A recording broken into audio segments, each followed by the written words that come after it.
CVV कर art classes में आप सभी का स्वागत है। अगर आपको भूगोल एक ही बार में याद हो जाए तो फिर कोई दिक्कत ही नहीं है, ज़्यादा मेहनत करने की ज़रूरत ही नहीं पड़ेगी। दोस्तों, मैं आपको वो तरीका, वो ट्रिक बताऊंगा जिससे आप एक बार में आसानी से याद कर सकते हैं, आसान शब्दों में। जो लोग रट्टा मारते हैं, रट्टा मार के आप सिर्फ कुछ पल तक याद कर सकते हैं लेकिन लंबे समय तक याद नहीं कर सकते हैं। लेकिन अगर तरीके से अगर आप याद कर लेंगे तो ज़िंदगी भर नहीं भूलेंगे। आइए दोस्तों, उसी प्रकार से उसी अंदाज में समझने का प्रयास करते हैं। क्वेश्चन बहुत ही मोस्ट इंपॉर्टेंट है भूगोल का। ये टॉपिक है संभववाद। संभववाद क्या है, एक एक करके डिटेल में समझते हैं। पूरा जो है आप चार्ट देख सकते हैं, अच्छे तरीके से पूरा समझाने का प्रयास करेंगे। तो सबसे पहले यहाँ पे संभववाद क्या है। पिछली वीडियो में निश्चयवाद के बारे में जाने थे। निश्चयवाद में जो है प्रकृति सर्वशक्तिमान था, लेकिन संभववाद में यहाँ पे मानव सर्वशक्तिमान है, क्योंकि मानव ने अपने टेक्नोलॉजी के दम पर, अपनी बौद्धिक क्षमता के आधार पे बहुत कुछ विकसित कर दिया है, जिससे मानव ने बहुत कुछ संभव बना दिया है। अब यहाँ पे क्या करके समझने का प्रयास करते हैं दोस्तों। तो यहाँ पे देखिए, सबसे पहले समझते कि संभववाद क्या है। तो इसमें आप लिख सकते हैं, संभववाद एक ऐसी विचारधारा है। विचारधारा का मतलब आपके मन में जो विचार चलते हैं, जो थॉट चलते हैं, ऐसे ही जो भूगोलवेत्ता हैं उन लोगों के मन में एक विचार चला कि मानव ही सब कुछ जो है वो करता है और मानव ही सर्वशक्तिमान है। ऐसा ये विचारधारा के लोग मानते हैं। आगे इसमें कह रहे हैं कि जिसमें मानव की प्रकृति का दास नहीं। जैसे निश्चयवाद में क्या था, निश्चयवाद में मानव जो था वो प्रकृति का दास था, गुलाम था। लेकिन इसमें कहा गया है कि प्रकृति द्वारा दिए गए जो अवसर हैं उनको उपयोग करने वाला माना जाता है। तो मानव ने क्या किया है, जो प्रकृति ने दिया है उसी को मानव अपने अनुसार उपयोग कर लेता है। एग्जाम्पल के तौर पे आप देखिए, जैसे यहाँ पे देखिए फिगर में नदी बह रही है, ठीक है।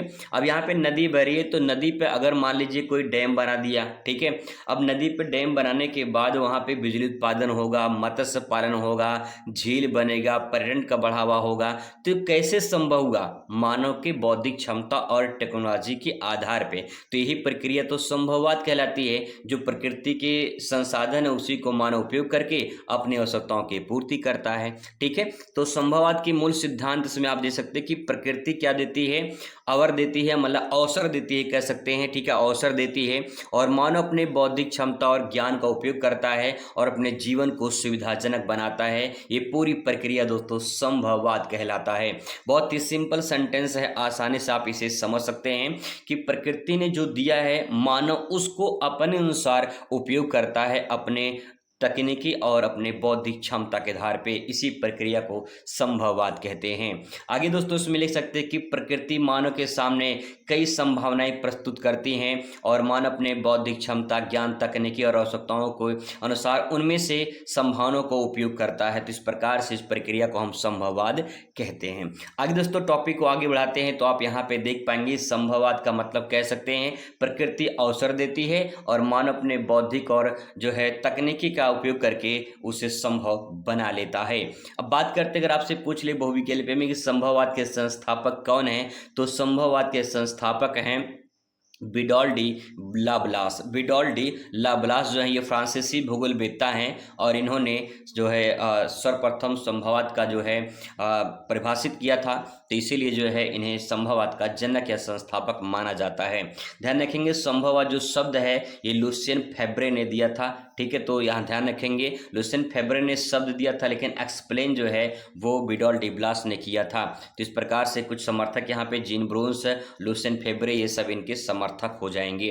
अब आपसे क्वेश्चन घुमा देगा, जैसे संभववाद आपसे पूछा जाएगा लेकिन क्वेश्चन थोड़ा सा घुमा देगा और पूछा जाएगा कि इसे प्रकृति का मानवीकरण क्यों कहा जाता है, टिप्पणी लिखिए। तो आप समझ गए, तो उसमें आप लिख सकते हैं कि प्रकृति का मानवीकरण संभववाद के अनुसार मानव केवल प्रकृति पर ही निर्भर नहीं रहता है बल्कि अपनी तकनीकी, ज्ञान, कौशल की सहायता से प्रकृति में परिवर्तन करता है और उसे अपनी आवश्यकताओं के अनुसार उपयोग करता है। यानी प्रकृति क्या देती है, अवसर देती है, मानव अपने बौद्धिक क्षमता के आधार पर उसका उपयोग कर लेता है।